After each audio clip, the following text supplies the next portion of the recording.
Hey guys, Arm&Gun here. Today with the Ruger Mini 14, we're going to do a quick disassembly and reassembly. So for starters, pop your mag out. We're clear. Going to put it on safe. And then now this is a 181 series.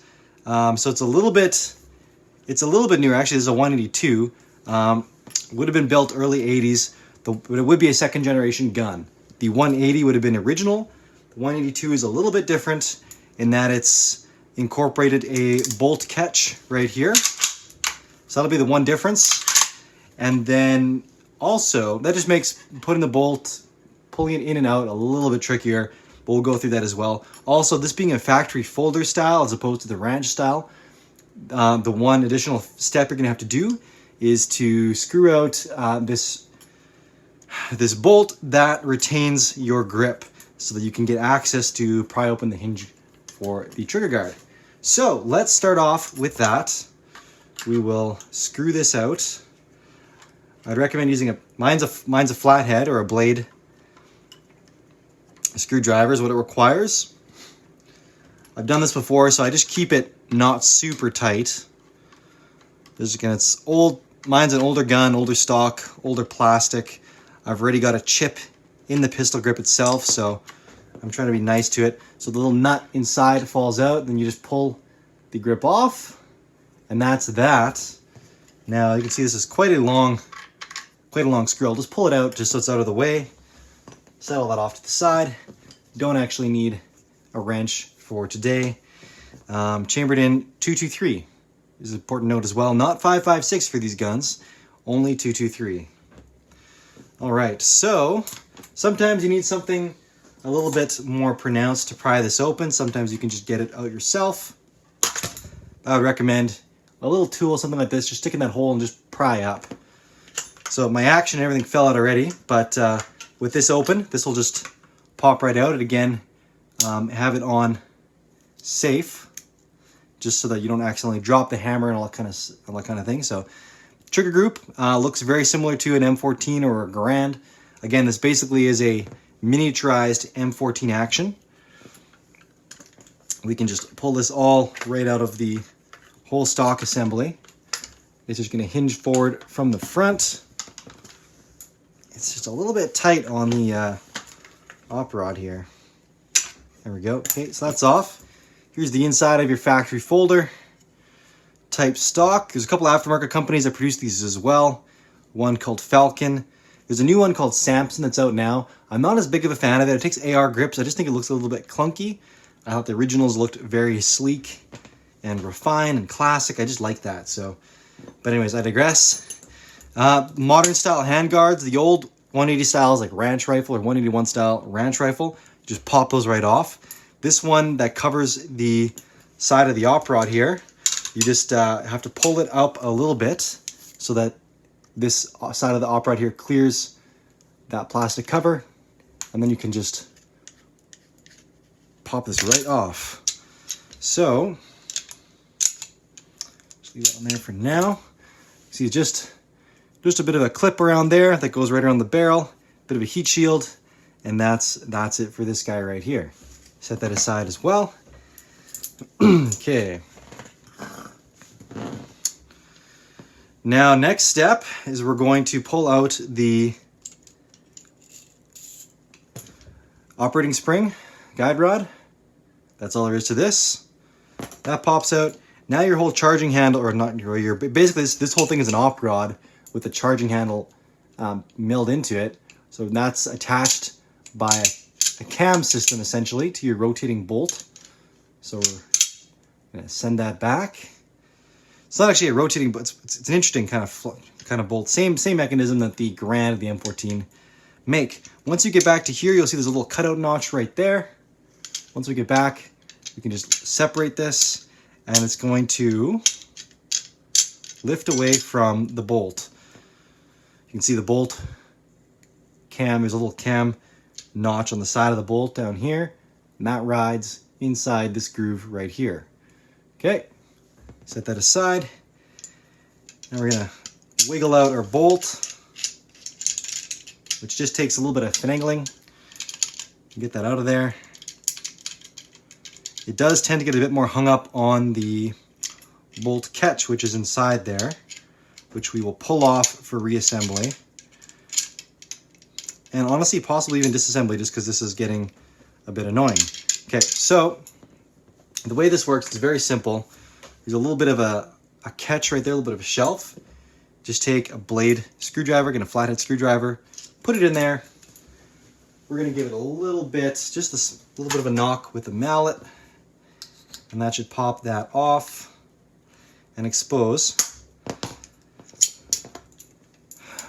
the little bolt catch mechanism. So we're going to push down on the plunger and then pull this little piece of metal out.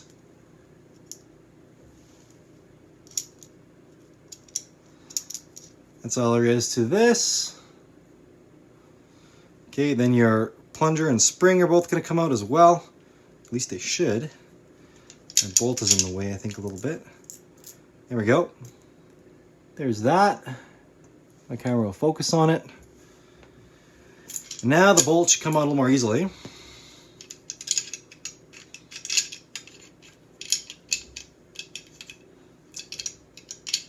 Kind of sort of should. It's just getting hung up in there. Oh, there we go. Okay, so never mind. It's, if you hinge it up through this top little spot here, that's how she comes out. As I get it stuck trying to demonstrate. There's your bolt, and there's your little firing pin back there as well. All right, guys, gonna pause there, and then we're gonna reassemble. Hey guys, all right, so I just took a bit of a pause there and went through the internals and kind of explained how the systems worked, explained what this thing is and what it does or what it's supposed to do. And that stuff's all going in my main gun overview, which was part 4 of this video series, so that'll drop tomorrow. Check there if you want to learn more on the mechanics and how this thing runs. Otherwise, let's jump right back into putting this thing together. And we're going to start off with putting the bolt back in, because it's kind of tricky. And the best way to do it is you need to make sure that this little firing pin is down. And then I found it's helpful to hold the barrel to action more vertically. And then you're going to want to get, let's see here. There's a little groove inside here. This little groove right there. Let's see if I can grab something to better point it out here. Right in that little notch there. That's where the firing pin's going to go through.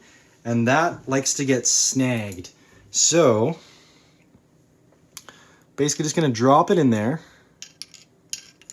Try to show this as best I can.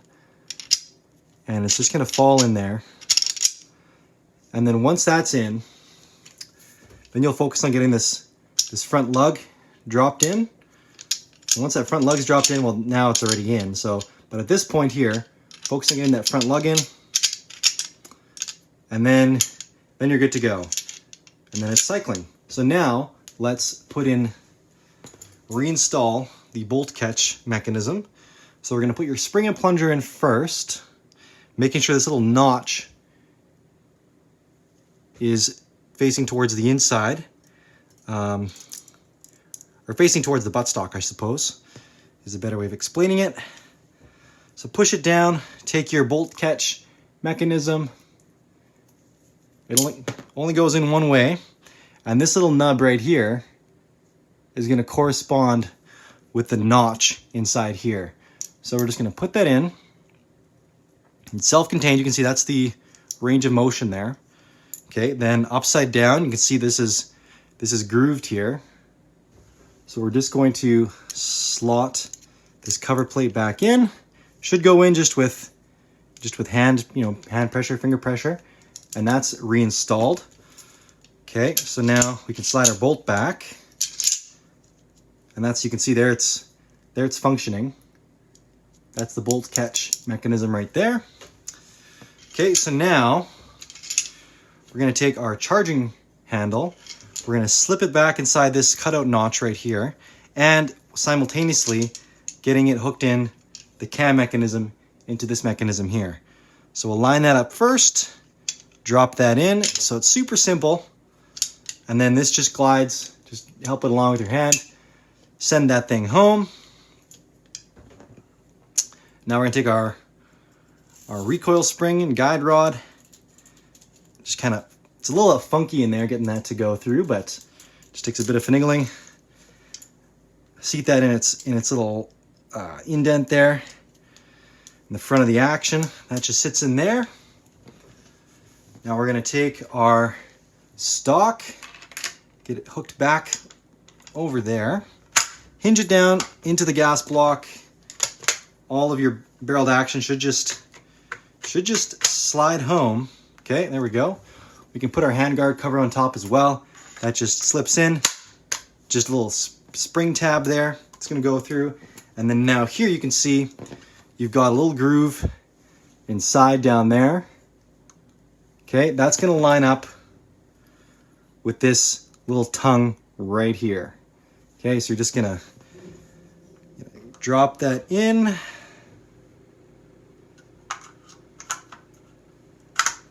Okay, once it's fully seated, you're just going to push the trigger guard down. That's just going to clip into place.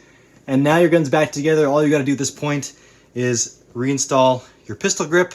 If you have a folding model, if you've got a ranch model, you're already done and good to go. Thanks, guys. Check back tomorrow for the full overview of the gun. And that's it. Thanks a lot, guys. Arm&Gun out. Except for the bonus gun. So today, something totally different. We have an HK UMP. This one's a 9mm. Pretty slick little system. Again, if you're an MP5 fan, you might hate this, but this is basically the modernization of an MP5. These guns are pretty cool. This one has got some rails on it, got the hand stop. This one has a tri-lug barrel it's also threaded. And these guns are super simple to work on. You can change out the barrel, change calibers just by driving out this roll pin. Barrel pops out, put a different bolt in. The mag well is the same whether you got a 9mm mag, a 40 cal mag, or a 45 ACP mag. Though from personal experience, the 9mm are by far the most comfortable to shoot. Stock is a bit of a meat tenderizer on the 45s and the 40 cals just because the bolt is so big and it's basically just a big chunk of steel sliding back in there. And that whole thing just bottoms out against the back of the receiver and sends that force right into your shoulder. So for a pistol caliber, carbine, you do feel it with this thing. Anyways, it is still a really cool gun to shoot. So simple to operate, so simple to work on, disassemble. I do have a brief video series on these. It's a bit more scattered because it was one of the earlier video series I put out. So if you look back, the most recent was a shooting video, and then go back a little further and there's a disassembly, and then there's just a gun 101 or mini overview on the system itself. So if you want to learn more, go check that out. If you want to see how this thing runs inside or just me shooting this thing, there's videos for that. Anyways, that's it for tonight. Thanks a ton, guys. Arm&Gun out for reals.